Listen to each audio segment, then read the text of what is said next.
అందరికీ నమస్కారం. ఇది నేల ములక్కాయ, అంటే ముళ్ళ వంకాయ అంటారు. చిన్న వంకాయ ఇది వంగ ఫ్యామిలీ. వీళ్ళు ఏం చేస్తారంటే ఈ కాయ ఇలా కోసి గింజలన్నీ తీసి ఎండబెట్టి దాచుకుంటారు. వేరే పనికి వాడతారు.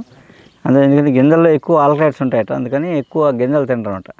ఈ తొక్కల్ని మామూలుగా కూర వండు తింటారు. తొక్కల్ని ఫ్రెష్ తొక్కల్ని కూర వండు తింటారు. అలా తినడం వల్ల ఏంటంటే ఈ దగ్గులు, జలుబులు, కఫాలు రావు ఈ సీజన్ అంతా. అందుకే ఏ ఋతువులో ఏం తినాలో ప్రకృతి ఆ ఋతువులో అవి మనకు అందిస్తామట. అందుకని ఋతుచర్య అంటాం మనం. ఆ ఋతుచర్య ఏంటంటే ప్రకృతి ఆ ఋతువులో ఏం పండు ఇచ్చింది, ఏం కూర ఇచ్చింది, ఏం కాయకూర ఇచ్చింది, ఏం దుంప ఇచ్చింది అని అవి తిన్నాం అనుకోండి, అది ప్రకృతి ధర్మం. అంటే ప్రకృతి దగ్గరగా జీవించడం అంటే అదే. మనం ఎక్కడో హైదరాబాద్లో 30 అంతస్తుల బిల్డింగ్లో ఉన్నా సరే ప్రకృతి ఏమి ఇస్తుందో ఆ సీజన్లో అవి తిన్నాం అనుకోండి, మనం ప్రకృతికి దగ్గరగా జీవిస్తున్నట్టే లెక్క. అంతేగాని ప్రకృతి దగ్గరగా జీవించంటే వచ్చి అడవిలో ఉండమని కాదు. అలా ఏంటంటే వీళ్ళు ఇంకా తెలివితేటలు ఏం తెలుసండి, ఈ చక్కగా మళ్ళీ ఉండవు సీజన్లో అని చెప్పేసి వేసవకాలం ఉంటాయి, వర్షాకాలం వచ్చేటప్పుడు అన్నీ అయిపోతాయి. అందుకని గింజలు తీసి గింజలు ఎండబెట్టి దాచుకుంటారు వేరే. ఈ తొక్కలు కూడా ఎండబెట్టి దాచుకుంటారు ఒడియాల్లాగా. మనం ఒడియాలు ఎలా దాచుకుంటాం, ఉప్పులో ముక్కలు వేయని అలా వీటిని ఎండబెట్టి దాచుకుని డబ్బాలు వేసుకుంటారు. ఈ వర్షాకాలం అది శీతాకాలంలో ఏమవుతుంది, మనకు దగ్గు, జలుబు, కఫాలు ఉంటాయి. మామూలుగా ఉన్నా లేకపోయినా ఏం చేస్తారు, ఏ కూర అనుకుంటే ఆ కూరలో 4 పడేస్తారు. పడేసి యాడ్ చేస్తారన్నమాట. యాడ్ చేయడం శరీరానికి వేడి పుట్టి ఈ కఫం అది తయారవ్వకుండా ఆ చలికి తట్టుకుండా చేస్తుంది. ఈ ఏదైతే చలికాలం ఉందో ఆ కాలంలో, వర్షాకాలంలో దగ్గు, కఫాలు రాకుండా చేస్తారన్నమాట. మామూలుగానే దీనికి కంటకారి అంటారు, ఆయుర్వేదంలో వాకుడు అంటారు.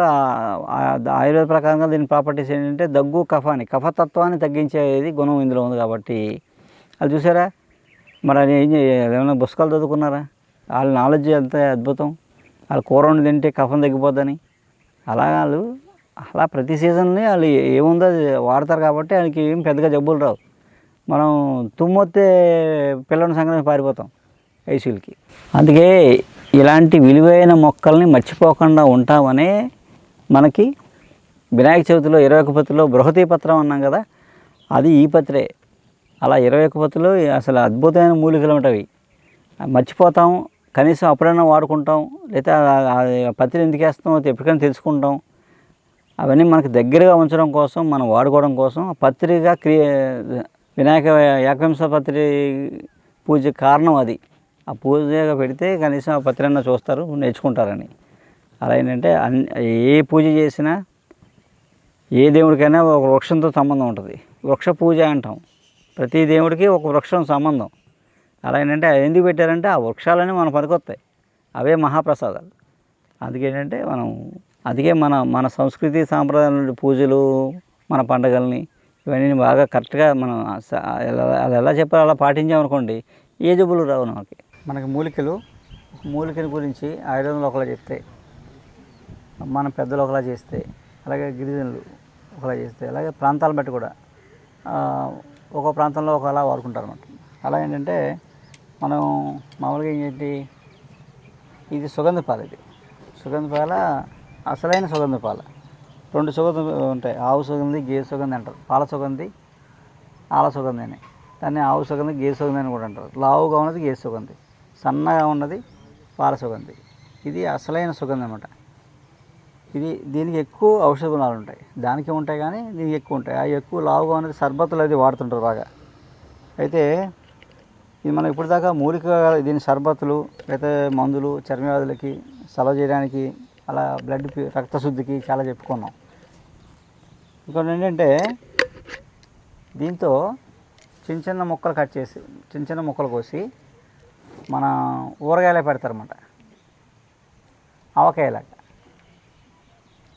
ఉప్పు, కారం, ఆవుపిండి, నువ్వుల నూనె వేసి ముక్కలు వేసి కలిపేసి ఊరబెట్టేస్తారు. ఊరబెట్టేసి అది తింటారు సంవత్సరం అంతా. ఎప్పుడు తింటారు, అసలు ఆకలి వేయట్లేదు అనుకోండి, జీర్ణం కావట్లేదు అనుకోండి, పిల్లలు ఏం తినట్లేదు అనుకోండి, చక్కగా వేసి ఒక చిన్న ముక్క వేసి కలిపేసి గట్టిగా పెట్టేస్తారన్నమాట. చాలా టేస్టీగా బాగుంటుంది, చాలా రుచిగా ఉంటుంది, మంచి ఆరోగ్యం, మంచి ఆకలి పుట్టేస్తారన్నమాట. రెండోది లోపల ఉండే చెడు బ్యాక్టీరియా అంతా బయటికి వెళ్ళిపోతుంది అన్నమాట. అలా ఈ ఆవకాయని తింటారన్నమాట ఇబ్బందిగా ఉన్నప్పుడు, అరగనప్పుడు, పిల్లలకి ఆకలి లేని పిల్లలకి, ఆకలి అగ్నిమాంద్యం ఉంటుంది, ఆకలి లేకపోవడం అన్నమాట. అలాంటప్పుడు మనం ఆకలి లేదంటే టానిక్లు తాగుతాం, నెలలు తాగుతాం, ఏం ఉపయోగం ఉండదు. తాగినంతే బాగుంటుంది, మళ్ళీ మామూలే. కానీ వీళ్ళు ఒక్కసారి ఇస్తే ఒక్కరోజే పెడతారు, మళ్ళీ వాడి జీవితంలో ఆకలి ప్రాబ్లం ఉండదు అన్నమాట. 2 లోపల ఉండే వర్మ్స్ కూడా పోతాయి, డివార్మింగ్ చేయక్కల.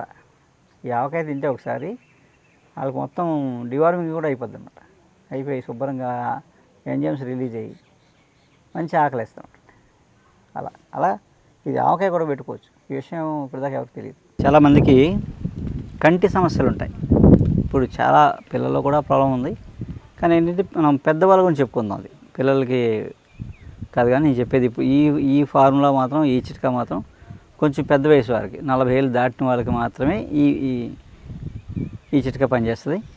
కంటి సమస్యలో ప్రధానంగా కళ్ళు ఎరిపెక్కడం కానీ, కంటి పొరలు ప్రధానంగా కంటి పొరలు, శుక్లాలు ఉన్నవారికి మీరు ఏదైనా వైద్యాలు చేసుకోండి, ఇబ్బంది లేదు. వాటితో పాటు ఇది మీరైనా ఐ డ్రాప్స్ వాడుకోండి, అది ఇబ్బందులు ఏం లేవు. సో ఇది గిరిజనులు ఎలా వాడతారో చెప్తాను నేను.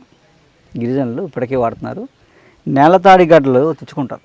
నేలతాడి గడ్డ తెచ్చి ఎండబెట్టేసుకొని, ఎండబెట్టిన గడ్డని పాలు వేసి అరగదీస్తారు. పాలలో అరగదీస్తే గంధం వస్తుంది. ఆ గంధం కాటుకలా పెట్టుకుంటారు నైట్. ఇలా కాటుకలా రెప్పలకే, కంటి లోపల కాదు. కాటుక ఎక్కడ పెడతాం? కంటి రెప్పకి ఇలా లాగి ఈ రెప్పకి పెడతాం. అలా కింద రెప్పకి మాత్రమే పెట్టాలి, పై రెప్ప పెట్టక్కర్లేదు.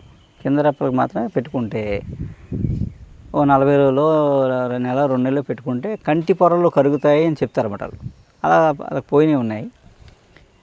అది అలా పెట్టుకోవచ్చు, చల్లగానే ఉంటుంది, ఇబ్బంది ఏమి ఉండదు.